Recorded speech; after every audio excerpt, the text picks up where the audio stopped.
With its famous blue tiles, stunning architecture, and delicious pastries, you've probably heard that Lisbon is the gorgeous capital city of Portugal. But what is the city really like for people who might want to live in this Iberian metropolis? I'm Josh. And I'm Kalie, and this is Expats Everywhere Explores, a channel that brings you information and experiences from foreigners living all around the world.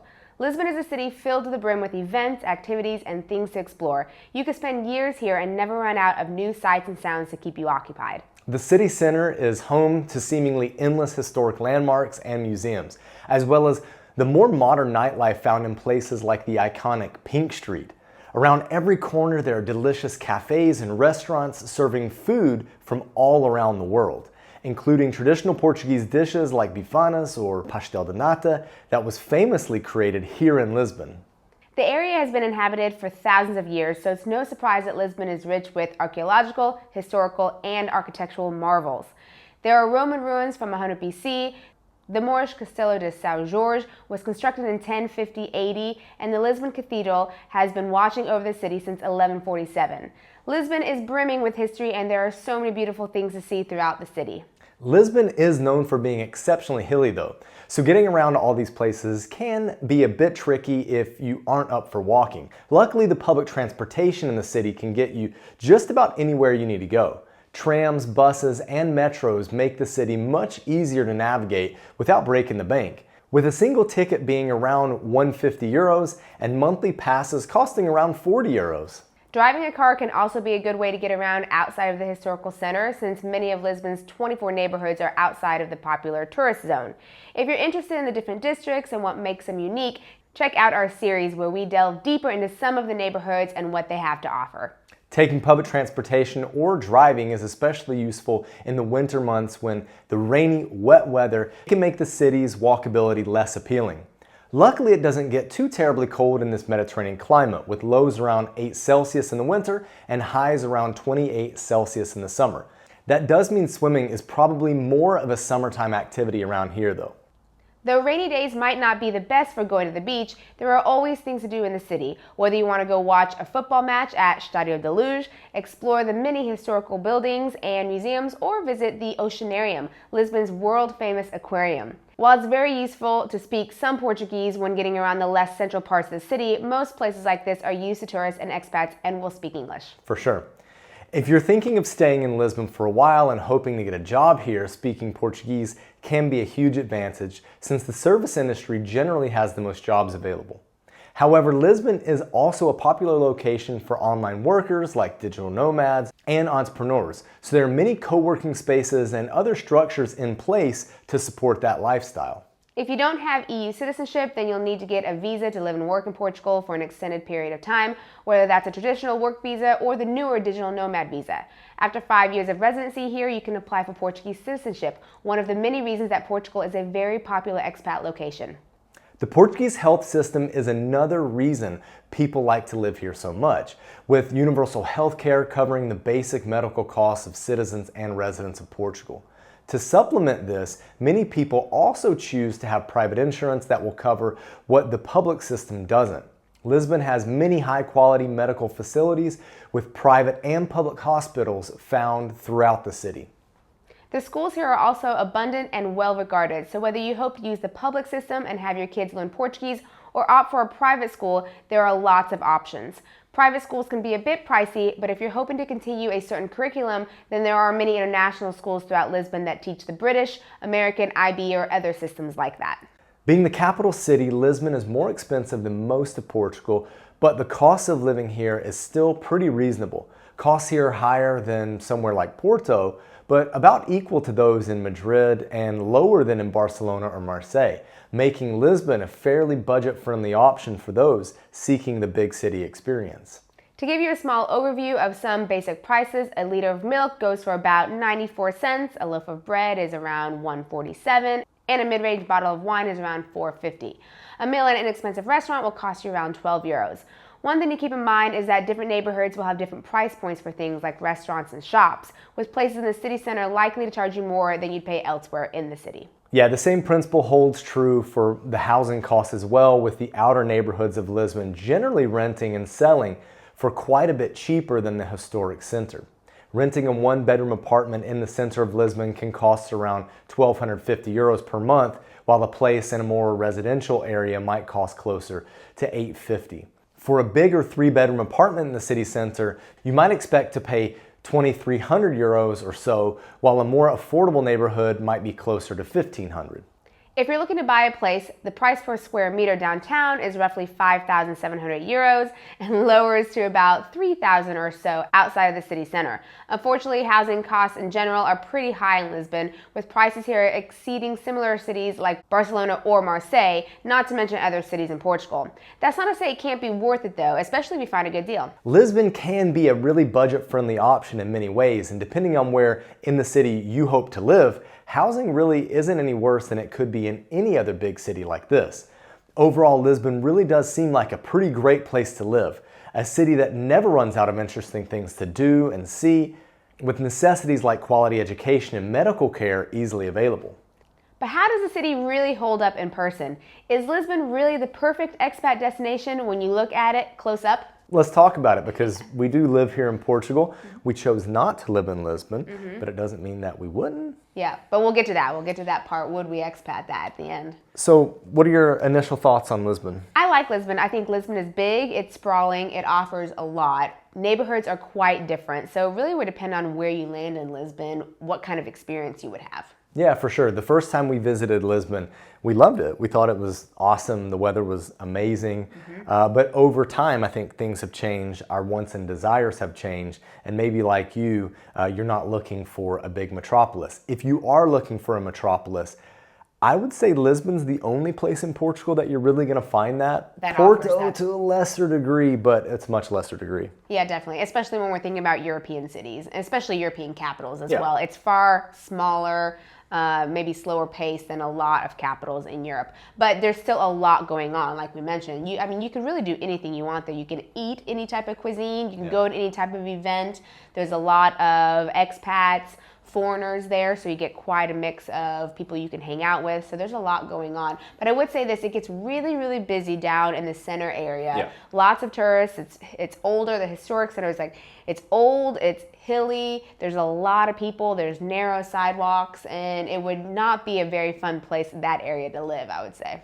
Yeah, I think what you'll find if you're doing your research on YouTube or in Google as well, you'll find a lot of outdated lists of neighborhoods to live in, and a lot of them tend to talk about like Chiado and Bairro Alto, and those are like so overrun with tourists. It doesn't feel like a place that you would want to live, that living would be done.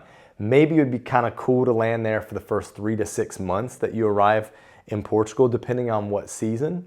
But I think that there are much better neighborhoods out there for living specifically. Yeah, definitely. Those are a lot more crammed. The accommodations are smaller and older. There's a lot of bars and nightlife, which is fun, but when you settle into like real life, is that what you want at your doorstep? And depending on what stage of life you're in too, you might not want that at all. So those are fun to go to, but definitely not really to live. And we were mentioning neighborhoods before. We mentioned 24 neighborhoods, and I mean, there's really more like little sub-neighborhoods popping up as well. So we say 24, but there's just a lot going on in Lisbon that are neighborhoods. Some have a lot of space, some don't. Yeah, and even outside of Lisbon, like what's not considered Lisbon, you have large cities with large populations that are still absorbed by what is kind of greater Lisbon or Metro Lisbon. Like the Lisbon region is like kind of, has a lot going on. Yeah, so tell me some things that you love about Lisbon and some things that you hate about Lisbon.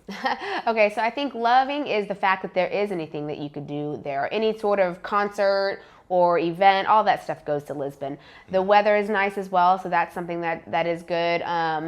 It depends on where in Lisbon I would be, whether like depending on how happy I'd be. Like if I'm in more of an Avenidas Novas area, then you have more space. It's a little chiller, not so crazy, less touristy. I like a neighborhood more like that than I would being down like in Chiado. I would not want to live down there, but they're so different. And I feel like every time we're in Lisbon, we always find ourselves in that district because there's something going on there. So you might find yourself there, but not wanting to live there.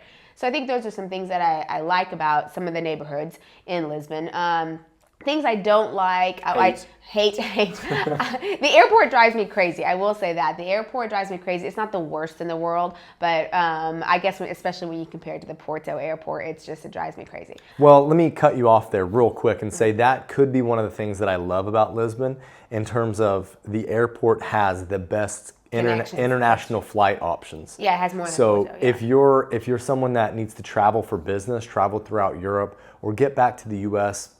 easily and often, Lisbon is probably the place that's going to suit you best. Being closer to that airport, it just gives you more options. Now it's noisy and it's not great once inside, at least compared to Porto. It's a little longer to navigate. Right. But it's actually not bad. I mean, chaotic. I've had to fly in and out of there quite a bit. But the thing is like, so on top of the airport is the planes go over the city. So it's really weird. They're very loud. Yeah. So, and you just don't get that in many cities, I feel like. But it's so recognizable in Lisbon that flight path for some reason takes them low over a lot of the neighborhoods. So you can literally, if windows are closed, you can hear planes going by all the time. Yes, but this is the difference between Lisbon and other cities in Europe. Yeah. So, in a good way though, Lisbon's airport is in the city.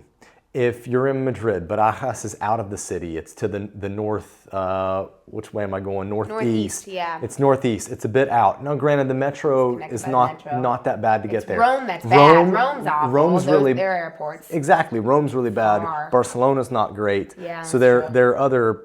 Paris isn't great. Yeah, Madrid's okay though because it's connected to the metro, so that's not terrible. As opposed to having to get like on a train. It's connected, but it's not direct. You know what I mean? Like you do have to make a changeover for sure. Yeah, probably depending on. Anyway, the airport is good. Are we talking about my hates or because everything I say that I'm not liking, you're trying to like defend it? No, I think that the people aren't as friendly as in other places. I would say. In Portugal. What do you mean, aren't as friendly in Portugal?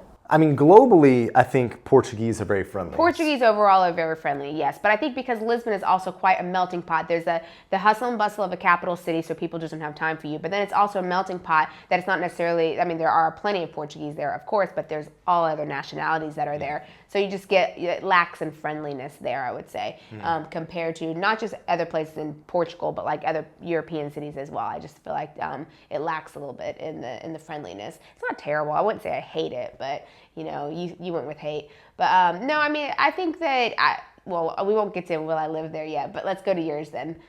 Yeah, I think the biggest thing that I hate about Lisbon is the sidewalks and the hills. So like when we're pushing our stroller with our kid, and she's almost 4 now, so we probably still have another year or 2 of the stroller. To get places faster. And even if we're not talking about with the stroller, but just having a kid on a sidewalk down in the city center with the streets so narrow, with the sidewalk so narrow, it doesn't leave you at ease.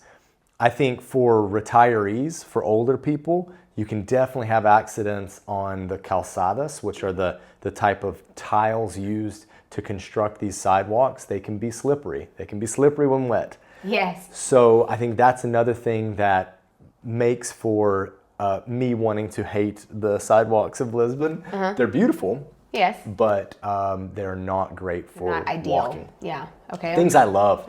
I think that there are some really great green spaces. I think that there's a lot to do for kids in terms of parks and museums and playgrounds and that type of thing. So I really like that. Schools, obviously, another fantastic thing.